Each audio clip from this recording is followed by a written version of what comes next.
నమస్కారం. Money market ఛానల్లో కలుస్తున్నందుకు. ఇవాళ మార్కెట్ ఏమో 133 పాయింట్స్ మైనస్ అయింది. మార్నింగ్ చెప్తున్నట్టుగా మైనస్ అవ్వచ్చు, ఆ నెగిటివ్లో ఉండొచ్చు అని చెప్పాను. దాన్ని బట్టి చూసామంటే దగ్గర 132 పాయింట్స్ మార్కెట్ ఏమో నెగిటివ్ అయింది. ఈ కారణాలు ఏంటి చూసామనంటే మార్కెట్లో uncertainty about US trade deal నిన్న మార్నింగ్ చెప్తున్నట్టుగా దానివల్లే అయింది. కాకపోతే అండ్ ఆంథ్రపిక్ అని ఏ టూల్ వచ్చింది, దాని నుంచి కూడా ఐటీ కూడా కొంచెం తక్కువగా పడేయింది. అంటే 1 or 2% దగ్గర 1.5% దగ్గర పడినట్టుంది. ఇది చూసామంటే ఓవరాల్గా చూసామంటే ఐటీలో మనం ఇప్పుడు స్టాక్ ఇన్వెస్ట్ చేయొచ్చా లేదంటే మంచి మంచి స్టాక్స్ ఉన్నాయి. విప్రో కానీ చూసుకోవచ్చు, లేకపోతే అంటే ఇన్ఫోసిస్ కానీ, లేకపోతే టీసీఎస్ కానీ. ఈ స్టాక్స్ అన్నీ మంచి 20 PE 22 PEలో ఉన్నాయి. అండ్ మంచి మార్కెట్ వాల్యూ ఉన్నాయి, మంచి మార్కెట్ క్యాపిటలైజేషన్ కూడా ఉంది. సో ఈ స్టాక్లో మీరు చిన్నగా ఇన్వెస్ట్ చేయవచ్చు. ఇంకా పడిందంటే మీరు ఇంకా కొనవచ్చు అని అనుకుంటున్నాను.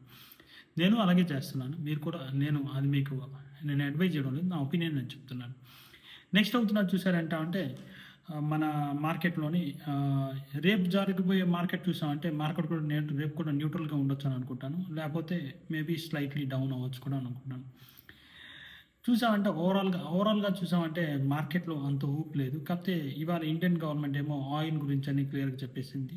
ఏంటంటే నాకు వైబిలిటీ ఉంది, నేను తీసుకోవాలంటే నేను వంజుల నుంచి ఆయిల్ తీసుకుంటాను యూఎస్ ట్రేడ్లో, నేను రష్యన్కి ఆపుతాను అని క్లియర్గా చెప్పలేదు. అలాగని అక్కడ నుంచి కొన్నాను అనుకుంటే నేను అలాగని చెప్పలేదు. డైరెక్ట్గా ఇంట్లో చెప్పారు, ఎక్కడైతే నాకు ఫైనాన్షియలీ ప్రాఫిటబుల్ ఉంటుందో అక్కడ నేను తీసుకుంటాను అన్నట్టు చెప్పింది. సో ఓవరాల్గా చూసామంటే మార్కెట్ ఏమో యూఎస్ ట్రేడింగ్ డీల్కి కొంచెం వెనక ముందు లాగా ఆన్సర్స్ చెప్తాను. డైరెక్ట్గా ఏ క్వశ్చన్కి ఆన్సర్ లేనట్టుగా ఉంది. సో దాన్ని బట్టి తెలుసుకుంటా అంటే రేపు యూఎస్ డీల్ గురించి మాట్లాడడం ఇంకా సాగుతూనే ఉంటుంది. ఈ మధ్యలో చూసామంటే ఇండియన్ మార్కెట్లో చాలా స్టాక్స్ చాలా బాగా పడాయి. చూసామంటే దాంట్లో జైడస్ లైఫ్ సైన్స్ ఉంది. అది ఇవాళే యూఎస్లో ఒక అప్రూవల్ వచ్చింది, దానికి FDA అప్రూవల్. సో అది ఇంకా పెరగడానికి కూడా అవకాశం ఉంది. ఇలాంటి న్యూస్లను మీరు తెలుసుకోవాలనుకున్నా డెఫినెట్లీ నా ఛానల్ ఫాలో చేయండి. గమనం ఎందుకంటే మార్కెట్ ఇవాళ చూసామంటే గోల్డ్ కూడా పడింది అండ్ మార్కెట్ కూడా పడింది. ఇలాంటివన్నీ జరుగుతున్నాయి అన్నప్పటికీ మనం జాగ్రత్తగా ఉండాలని తెలుస్తుంది. సో ఏదైనా ఇన్వెస్ట్ చేస్తారంటే 10% కన్నా లెస్ అయినా ఇన్వెస్ట్ చేయండి. 10-15% మీరు entire పోర్ట్ఫోలియోని.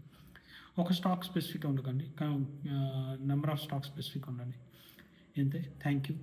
Signing off CA Kishore. And మా ఛానల్ సబ్స్క్రైబ్ చేయండి సో దట్ మేము ఇలాంటి వీడియోస్ మీకు చాలా ఇస్తామని అనుకుంటున్నాను. అండ్ ఆ Sunday question and answer sessions కొన్ని పెడతాం అనుకుంటున్నాను. ఎవరైనా క్వశ్చన్స్ ఏమి ఉన్నాయంటే వాళ్ళ క్వశ్చన్కి ఆన్సర్ నేను సండే పెట్టడానికి ఆలోచిస్తున్నాను. అండ్ సండే కూడా మీకు ఒక కొత్త లేటెస్ట్ వీడియో ఒకటి, where you can invest for 10 years అది లైక్ ఐటీసీ చెప్పినట్టుగా అలాంటి స్టాక్ చెప్తాను. సో దాని మీద మీరు ఇన్వెస్ట్ చేయొచ్చు లాంగ్ టర్మ్ బయటికి. Thank you. Thanks a lot. Signing off CA Kishore.